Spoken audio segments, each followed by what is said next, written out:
땅으로 보배 뉴스를 마칩니다. 할렐루야. 아멘. 하나님께서 오늘도 우리 가운데 임하셔서 큰 은혜 주시리라 믿습니다.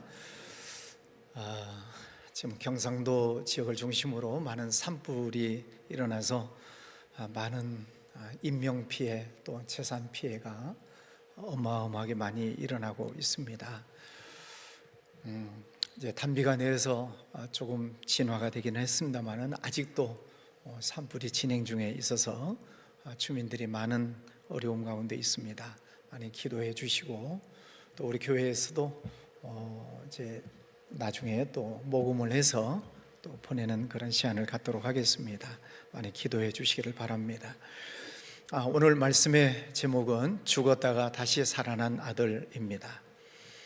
여러분, 사람이 죽었다가 살아났다라고 하면은 기적이죠. 그런데 어느 가정에 아들이 죽었다가 다시 살아났다면 그 부모님 마음이 얼마나 기쁘고 좋으실까요? 오늘 말씀은 우리가 잘 아는 돌아온 탕자 이야기입니다. 그런데 사실은 이 아들이 죽은 게 아니죠. 아버지에게서 재산을 미리 받아가지고 먼 나라에 가서 허랑방탕히 쓰다가 거지꼴이 되어서 다시 돌아왔다는 그런 이야기입니다. 둘째 아들이 사실은 죽은 것이 아닌데 이 아버지는 이 내 아들은 죽었다가 살아났다라고 이야기를 하고 있습니다. 그러면 이 어찌 된 일인가를 말씀 속에서 찾아보기를 원합니다. 오늘 11절 말씀에 보면 어떤 사람에게 두 아들이 있는데 큰 아들이 있고 작은 아들이 있습니다. 우리 두 아이를 기르는 가정에서 보면 두 아이들이 다 다르죠.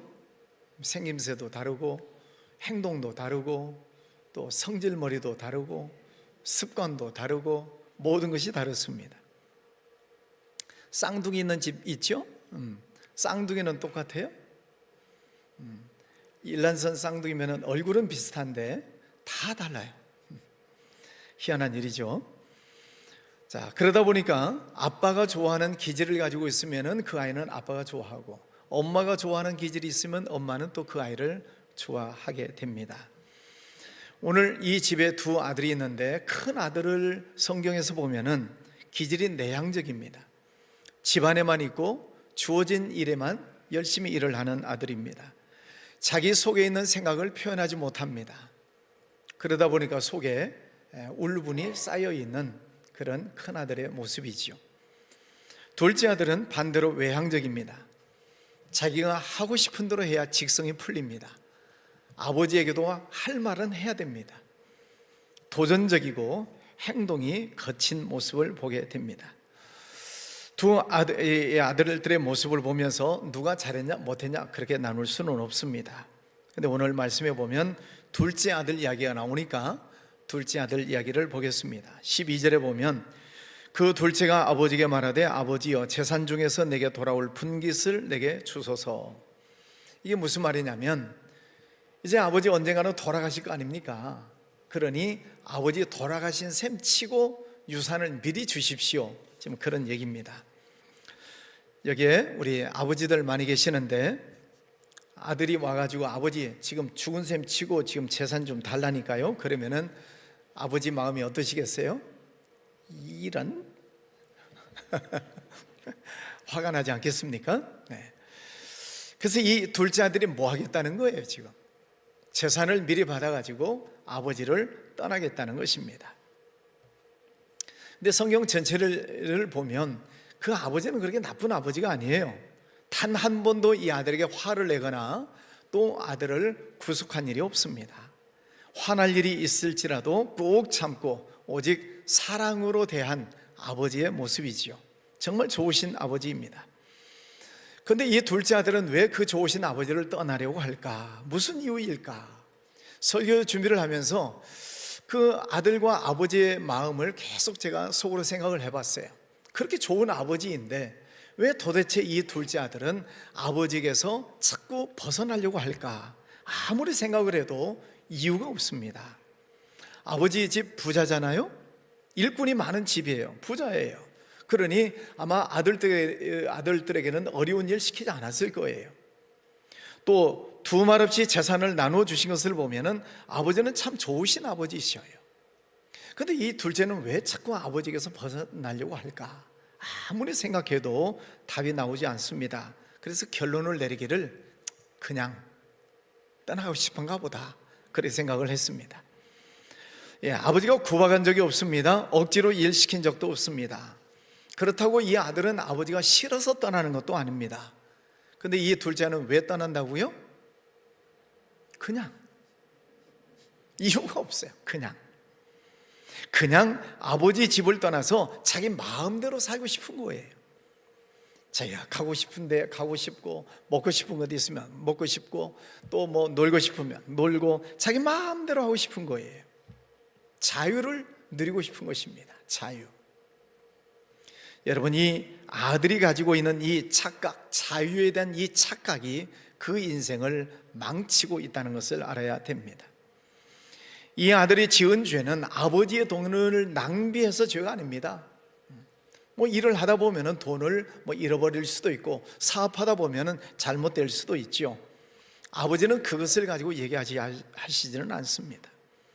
지금 이 아들이 잘못하고 있는 것은 그 아버지를 떠나서 자기 마음대로 살겠다는 거예요. 자신만만했습니다. 자기는 젊다고 생각을 합니다. 돈도 많이 있으니 얼마든지 자신 있게 살아갈 수 있다라고 생각을 하는 것입니다. 많은 사람들이 이 착각에 빠져 있습니다. 신앙생활을 하는 것을 속박이라고 생각합니다. 교회를 다니면 할 일을 마음대로 못하고 또 젊은 이를 구속한다고 생각을 해서 요즘 젊은이들이 교회를 잘 나오지 않습니다. 현대인들은 속박받는 것을 싫어합니다. 예배도 자유롭게 드리고 싶어하고, 예배 드리고 싶으면 드리고 안 드리고 싶으면 안 드려도 된다고 생각을 합니다. 교회 가고 싶으면 가고 말고 싶으면 말고, 그래서 교회도 정하지 않습니다. 이 교회 저 교회에 옮겨 다녀보기도 합니다. 등록을 하지 않으니까 얼마나 자유롭고 좋습니까? 헌금도 자유롭게 하는 것이죠. 교회 다니면서도 얼마든지 술도 마실 수도 있고, 담배도 피울 수도 있고, 오락도 할 수 있고, 쾌락도 즐길 수 있다고 생각을 합니다. 그래서 천주교로 가는 분들이 많습니다. 천주교에서는 제사 지내잖아요. 신부님도 술 담배 하잖아요. 11조 하라, 주일 성수해라, 이런 군소리 하지 않습니다. 그러니까 얼마나 좋습니까? 그래서 자유롭게 신앙생활을 하고 싶다는 것입니다. 이 둘째가 지금 누리고 싶은 것은 그 자유입니다. 12절, 아버지가 그 살림을 각각 나눠주었더니 그 후 며칠이 안 되어 둘째 아들의 재물을 모아가지고 먼 나라에 가 거기서 허랑방탕하여 그 재산을 낭비하더니. 어떤 분이 선배에게 질문을 합니다. 선배님, 어떻게 하면 돈을 많이 모을 수 있습니까? 그랬더니 선배가 후배에게 말을 합니다. 피땀 흘려서 돈을 벌어라. 그래야 돈을 모을 수 있다는 것입니다. 사람들이 그러면 왜 흥청망청 돈을 쓸까요? 피땀 흘려 돈을 벌어보지 않았기 때문에 그렇습니다. 도박에서 돈을 벌고, 게임에서 벌고, 투기에서 벌고, 복권 사서 돈을 벌고, 그러니 돈에 대한 귀중함을 깨닫지를 못하는 것이죠. 요즘 일하지 않아도 나라에서 돈을 줍니다. 청년들 놀고 있다고 잘 놀아라고 정부에서 청년들에게 놀고 있다고 돈을 줍니다. 얼마나 좋아요? 청년들이 군대 가면 군인 월급을 주지요. 거기서 10만 원 저축을 하면 국가에서 10만 원을 더 얹어줍니다. 그래서 잘 모으면 18개월 군대 생활하고 제대하고 나올 때 1,000만 원쯤 받아가지고 나온대죠. 얼마나 큰 돈입니까? 그 돈 가지고 뭘 하지요? 애들이 다 그런 건 아니겠지만은 놀러 다닙니다. 여러분, 이게 국민들 길들이는 무서운 정책입니다. 청년들 일하지 못하게 만드는 거예요. 돈은 정부에서 줄 테니까 시키는 대로 해라. 무서운 일입니다. 이탈리아의 안토니오 그람시라는 사람이 있습니다. 검색해 보면 나옵니다. 이 사람이 1900년대 사람이에요. 지금부터 100년 전 사람이에요. 그 사람이 조용한 혁명 11계명을 얘기를 했습니다. 조용한 혁명 11가지. 첫 번째, 지속적으로 사회 변화를 혼란케 하라. 학교와 교사의 권위를 약화시켜라. 가족을 해체하라. 어린이들에게 성교육 및 동성애 교육을 실시하라. 교회를 해체하라. 대량 이주와 이민으로 민족 정체성을 파괴하라. 인종차별을 범죄로 규정하라. 사법 시스템을 신뢰할 수 없도록 만들라. 복지 정책을 강화해 국가나 기관 보조금에 의존하는 사람이 늘게 하라. 언론을 조종하고 대중매체 수준을 저하시키라. 과도한 음주를 홍보하라. 9번째 보면 복지 정책을 강화해 국가나 기관 보조금에 의존하는 사람이 많아지게 하라는 것입니다. 1900년 초에 이탈리아 사람이 지금 어느 나라를 두고 한 얘기 같아요? 여러분, 그러면 안토니오 그람시라고 하는 사람이 누구인가 검색해 보세요. 이탈리아 공산주의의 아버지입니다. 나라를 공산주의로 만들려면 이렇게 하라는 거예요. 무서운 정책입니다. 이 둘째 아들이 왜 지금 허랑방탕하게 돈을 쓰고 있나요? 자기가 피땀 흘려서 돈을 벌어온 적이 없어요. 아버지에게 몇 마디 말을 해서 큰 돈을 받은 것입니다. 그러니까 그 돈을 귀한 줄로 여기지 못하고 허랑방탕하게 쓰는 거예요. 아버지 눈치 안 봐도 되지요? 수중에 돈 많지요? 돈이 많다 보니까 옆에 술과 여자가 많이 있지요? 흥청망청 돈 뿌리면서 사는 것입니다. 허랑방탕이라고 하는 이 단어를 헬라어로 보니까 아소토스, 구원을 받는 데 있어서 합당하지 않게 재산을 허비하는 것, 구원에 합당하지 않게 돈을 쓰는 것, 이것을 허랑방탕이라고 이야기하고 있습니다. 그 형이 말하죠. 둘째인 그 형이 말합니다. 30절, 아버지의 살림을 창녀들과 함께 삼켜버린 이 아들. 그 형은 말하기를 자기 동생 그놈을 보니까 창녀들과 함께 삼켜버렸습니다. 그놈은 내 동생 아닙니다. 지금 동생이라고 하지 않잖아요. 그건 아버지 아들이지 내 동생 아닙니다. 그 아버지 재산을 가지고 창녀들로 다 먹어 써버렸습니다. 지금 그런 뜻입니다. 그 재산이 누구의 재산입니까? 아버지가 주신 재산입니다. 아버지가 주신 축복입니다. 그것을 허랑방탕하게 써버리는 것입니다. 허랑방탕이 무슨 뜻이에요? 주색 잡기에 빠졌다는 것이죠. 남자들이 왜 망합니까? 주색 잡기에 빠지면 망합니다. 여자들이 왜 망합니까? 화려함 쾌락 속에 빠지면 망하는 것입니다. 하나님이 주신 축복을 술과 여자와 쾌락에 빠지면 다 망해버린다는 것입니다. 우리 교회를 포함해서 대부분 교회가 남성들은 30%, 여성들이 70%입니다. 7대 3이에요, 구조가. 남성들이 왜 교회를 많이 안 나올까요? 교회 안 나오는 30%가 다 그런 것은 아니지만은 여기에 걸린 사람들이 있습니다. 누굽니까? 교회 안 나오는 남편 다 그렇다는 것 아니니까 여러분 남편 쓸데없이 오해하지 마시길 바랍니다. 남자들이 술과 여자 문제 때문에 허랑방탕하게 사는 사람들이 많아요.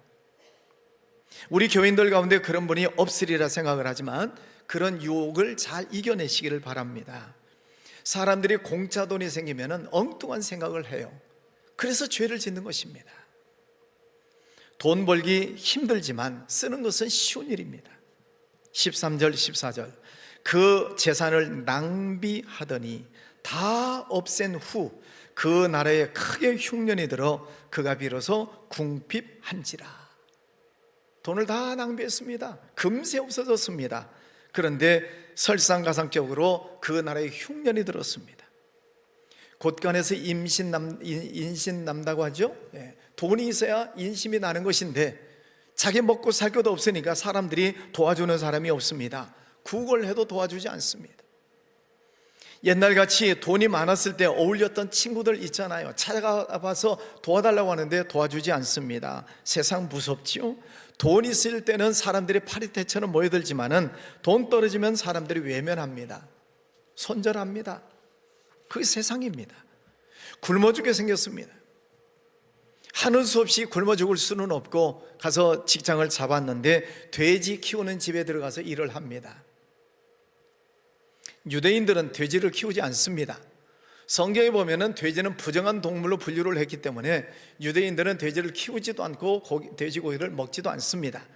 그런데 이 유대인이 돼지 키우는 집에 들어가서 일을 한다라고 하는 것은 그 인생의 밑바닥까지 떨어졌다, 그런 뜻입니다. 돼지 우리에 가서 뭘 할까요? 돼지 똥 치우는 건 아니겠습니까?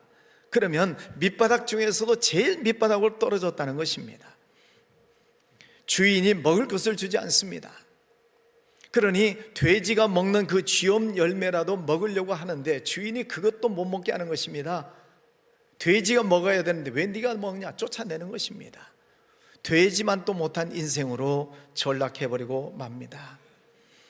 아버지를 떠난 자유, 성경은 이렇게 말합니다. 존귀에 처하나 깨닫지 못하는 자는 멸망하는 짐승 같다. 사랑하는 성도 여러분, 하나님을 떠나서 내 마음대로 살면 잘 살 것 같지요? 하라 하지 말라는 군소리 없이 내 마음대로 자유롭게 살 것 같습니다. 교회에 오시면은 이것 하시오, 이건 하지 마시오, 이런 말들이 귀찮다는 것입니다. 속박받는 것 같다는 것입니다. 그래서 하나님을 떠난 사람들이 많습니다. 이 둘째 아들을 보십시오. 17절, 이에 스스로 돌이켜 이르되 내 아버지 집에는 양식이 풍족한 품꾼이 얼마나 많은가, 나는 여기서 줄여 죽는구나. 내 아버지 집에는 양식이 풍성한, 일꾼들도 양식이 풍성한데 나는 여기서 아들인데도 굶어 죽는구나, 그렇게 한탄을 하고 있습니다. 하나님을 떠난 인생이 자유로울 것 같지만은 만족감이 없습니다. 옛날에도 그렇고 지금도 그렇습니다. 스스로 목숨을 끊는 분들이 많습니다. 우리나라에 하루에 40명입니다. 1년에 12,000여 명이 스스로 목숨을 끊습니다. 그분들 가운데 유명한 연예인들이 많습니다. 돈도 많고 인기도 많고 때로는 어떤 정치인들 존경도 받고 권력도 있고, 그럼에도 불구하고 뭐가 부족해서 그 길을 택할까? 하나님을 떠나면 잘 될 것 같은데 그렇지 않다는 것입니다. 무엇이 부족한 것입니까? 돈이 없습니까? 인기가 없습니까? 권력이 없으니까 다 가지고 있는 거예요. 그런데 뭐가 부족해서 좋지 않은 길을 가는 것입니까? 여러분, 이걸 아셔야 돼요. 영의 문제입니다. 영. 인간은 영적 존재입니다. 이 영의 만족감이 없으면 사람들은 그 어떤 것으로도 만족함을 누릴 수가 없습니다. 영이라고 하는 것은 하나님은 영이시고 우리 인간을 영적 존재로 창조해 주셨습니다.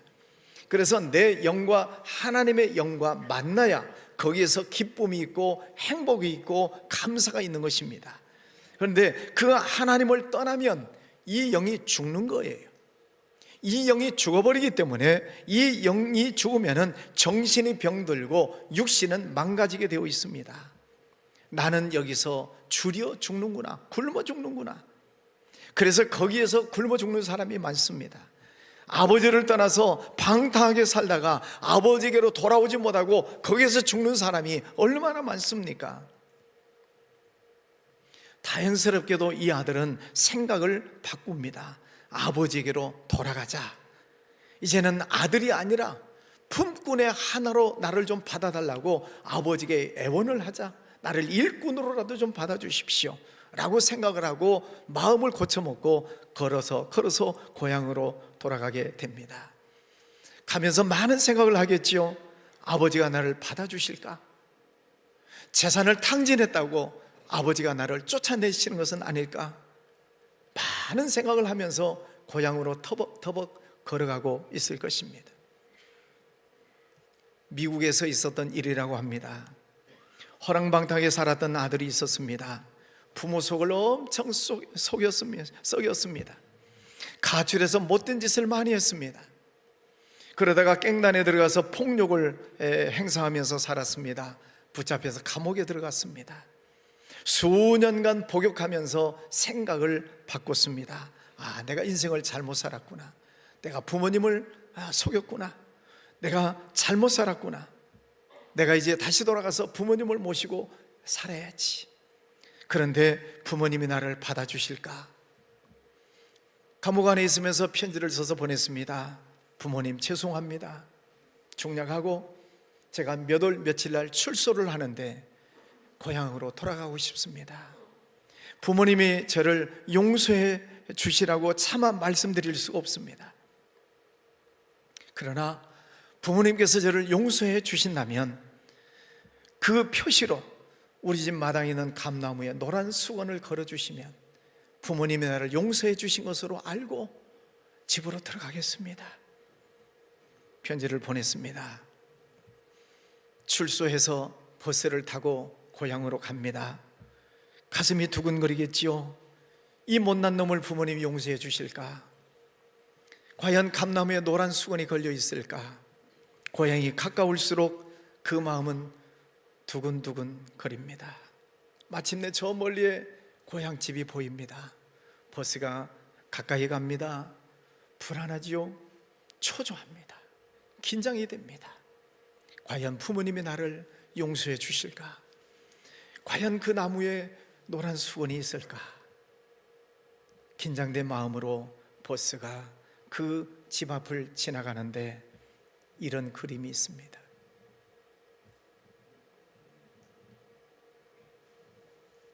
이게 부모의 마음입니다. 20절 말씀해 보면 아직도 거리가 먼데 아버지가 그를 보고 측은히 여겨 달려가 목을 안고 입을 맞추니. 한문에 보면 어버이 친자가 있습니다. 풀어서 보면 설립, 나무목, 볼견자입니다. 나무 위에 서서 본다는 뜻입니다. 아버지가 나무 위에 올라가서 무엇을 보시겠습니까? 오늘 말씀이잖아요. 거리가 먼데 아버지가 나무 위에 올라가서 거리가 멀리를 쳐다보는 것입니다. 어제도 그 나무 위에 올라갔을 것이고 오늘 또 그 아버지는 나무 위에 올라가서 볼 거예요. 멀리.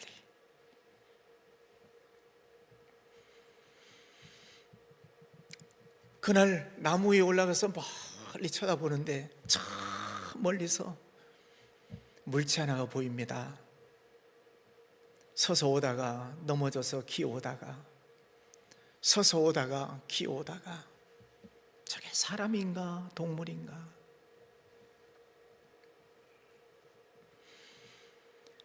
멀리서 오기 때문에 잘 보이지 않지만은 아버지에게는 직감이 있습니다. 내 아들이구나.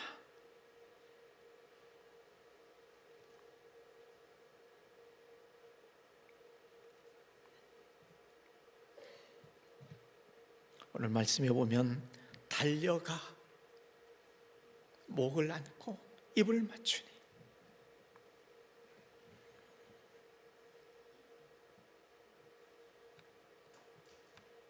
그 아버지는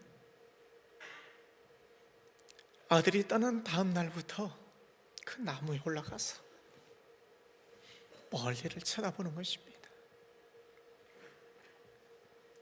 아들이 이제 오나 저제 오나.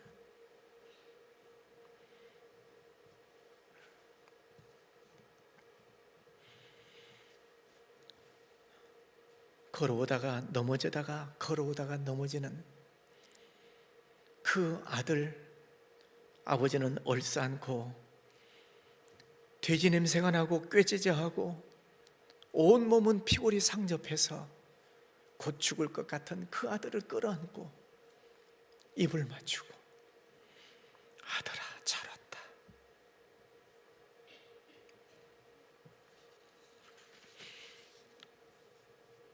부축해서 집으로 데리고 가서 종도를 시켜서 목욕을 시켰습니다. 그리고 22절 이하에 보면은 제일 좋은 옷을 입혀라. 손에 가락지를 끼워 주어라. 저 발에다가 신발을 신겨라. 그리고 송아지를 잡아서 잔치를 베풀어라. 이게 내 아들은 죽었다가 살아난 아들이다. 이게 아버지의 마음입니다. 이게 하나님의 마음입니다. 어떤 아버지가 그 아들을 쫓아내시겠습니까? 그 아버지는 한마디 야단치지 않으셨습니다. 왜 그랬니? 물어보지 않으셨습니다. 그 많은 돈 어떻게 썼니? 물어보지 않습니다. 살아 돌아온 것만 가지고도 아버지는 너무 감사했어요. 그 아들을 끌어안고 입을 맞추고 잘한다. 이분이 우리 하나님이십니다. 여러분, 오늘 하나님 앞에 잘 오셨습니다. 여러분 모두 주님의 이름으로 환영합니다. 여러분, 세상 속에서 살면서 얼마나 고생을 많이 하십니까? 가끔 TV를 보면 극한 직업이라는 프로그램을 보는 때가 있습니다. 어느 날 보니 밤새도록 고기잡이하는 어부의 모습이 나옵니다.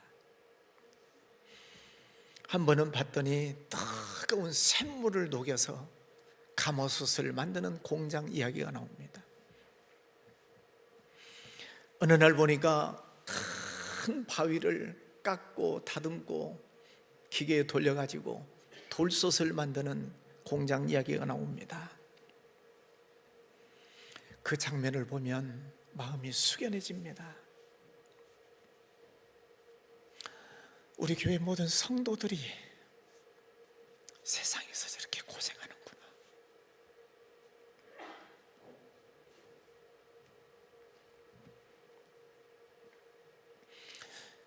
여러분의 생활을 제가 다 할 수는 없지만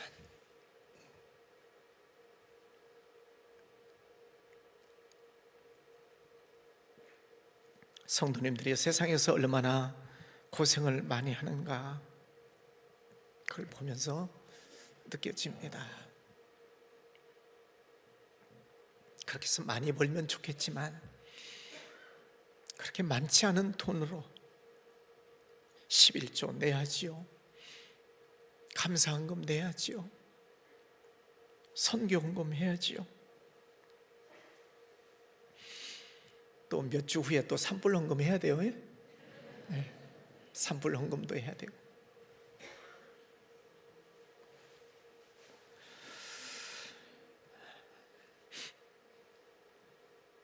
그러면서 먹고 사는 게 신기하잖아요. 말씀 준비하다가 저 신혼부부 때 생각이 났습니다. 진짜 가난했습니다. 한 달 교회에서 교육전사 생활하는데 한 달 사례비 15만 원 받았습니다. 11조 얼마예요? 15만 원 받았다니까요. 11조 해야지요, 감사헌금 해야지요, 또 추정헌금 해야지요, 학교 다녀야지요, 가정생활하고 아기가 태어났으니까 아기도 키워야지요. 계산이 나와요? 잘 안 나와요? 계산이 안 나와요. 그런데 그 힘들고 어려운 시기를 어떻게 보냈을까 생각해 보니까 두 가지 답이 나옵니다. 하나는 새어나가지 않도록 막아주셨어요. 그 7년 동안, 학부 4년, 신대원 3년, 7년 동안 뭐 15만 원 새어나가도 별것 아니겠지만 저희 살림살이에 새어나가면 얼마나 어렵겠습니까? 사고 나지 않도록 막아주시고, 아파서 병원 가지 않도록 막아주시고, 쓸데없는 데 나가지 않도록 하나님께서 막아주셨습니다. 여러분, 막아주시는 게 하나님의 축복이에요. 두 번째, 까마귀를 많이 보내주셨어요. 웬 까마귀인가? 열왕기상 말씀해 보면은 엘리야가 생활을 할 때 가뭄이 들었습니다. 먹고 살 게 없습니다. 하나님께서는 골짜기로 내려가라, 골짜기 가서 냇물 마시고 살고 있는데 하나님께서 까마귀들을 보내주셔가지고 어느 날은 까마귀가 고기를 물어다 놓고 가고, 어느 날은 까마귀가 떡을 물어다 놓고 가고, 그래서 그 흉년을 잘 이겨냈다는 이야기가 있습니다. 결혼하고 7년 동안 학교를 다니면서 등록금 한 번 연체해 본 적이 없습니다. 헌금 생활 못 해본 적이 없습니다. 책을 사야 될 때 책을 못 사본 적이 없습니다. 하나님이 뭘 많이 보내주셨다고요? 까마귀. 둘째 아들이 말합니다. 내 아버지에게는 양식이 풍족한 일꾼이 얼마나 많은가. 아버지는 풍성하신 아버지시오. 일꾼들에게도 풍족하게 주고도 남을 수 있을 만큼의 재산을 가지고 있는 그 아버지예요. 그 아버지는 부자입니다. 사랑하는 성도 여러분, 교회 잘 오셨습니다. 이제 교회 오신 것보다 더 중요한 것은 하나님을 만나시는 것입니다. 좋으신 하나님은 여러분을 기다리시고 있습니다. 그 하나님은 풍족하신 하나님이십니다. 천지 만물을 창조하신 모든 만복의 근원이신 하나님이세요. 그 하나님을 만나시기를 바랍니다. 어떻게 만나요? 예배 중에 하나님을 만납니다. 말씀 들을 때 하나님은 말씀으로 역사하셔서 말씀 들을 때 눈물이 나기도 하고, 말씀을 전하다가 눈물이 나기도 하고, 감사하기도 하고, 하나님을 내가 기쁘시게 하면서 살아야지, 이런 다짐이 들기도 하고, 이게 하나님이 나를 만나주셨다는 영적 감동입니다. 더 풍성하신 하나님을 만나기를 원하시면 언제 오셔야 돼요? 하만나 시간에 오십시오. 지금부터 준비기도 하고 계신 줄 압니다. 하만나 기도에 오셔서 하나님 부르짖어 기도하십시오. 하나님은 결코 우리를 외면치 않으십니다. 하나님은 은혜가 풍성하신 하나님이십니다. 하나님은 여러분이 구하는 것보다도 훨씬 더 좋은 것을 주시려고 예배에 놓으신 분이 우리 아버지 하나님이십니다. 여러분 모두를 배불리 먹고도 12광주리 이상 남게 하실 수 있을 정도로 풍성하신 하나님이십니다. 그 하나님께서 우리를 기다리시는 것입니다. 돌아오는 것은 내가 돌아와야 됩니다. 마음의 문을 여는 것도 내가 마음의 문을 열어야 됩니다. 돌아올 때 하나님은 달려가셔서 우리를 안아주시고 데리고 오셔서 잔치를 베풀어 주시는 분이 우리 하나님이십니다. 여러분, 교회까지는 잘 오셨습니다. 이제 하나님 앞에 돌아오시기를 바랍니다. 하나님을 만나시기를 바랍니다. 하나님께서는 여러분을 안아주시고 축복해 주시리라 믿습니다. 기도합니다. 거룩하신 아버지 하나님, 감사합니다. 하나님께서 우리를 부르지 아니하셨더라면 우리는 여전히 세상 속에서 무엇을 먹을까 마실까 입을까 어떻게 재미있게 쾌락 속에서 살까, 오직 세상적인 것만 추구하면서 살 그런 사람들인데, 하나님 우리를 불러주셔서 감사합니다. 하나님 앞에 돌아와 하나님 앞에 예배할 수 있도록 인도해 주셔서 감사합니다. 이제 하나님을 만나 하나님 안에서 풍성한 삶을 살기 원합니다. 아버지 하나님, 오늘 함께 예배하는 모든 성도들 하나님 앞에 돌아와 하나님께 영광 올려드리게 하여 주시옵소서. 예수님 이름으로 기도하였습니다. 아멘. 우리 다 같이 일어나서서 찬송 부르겠습니다.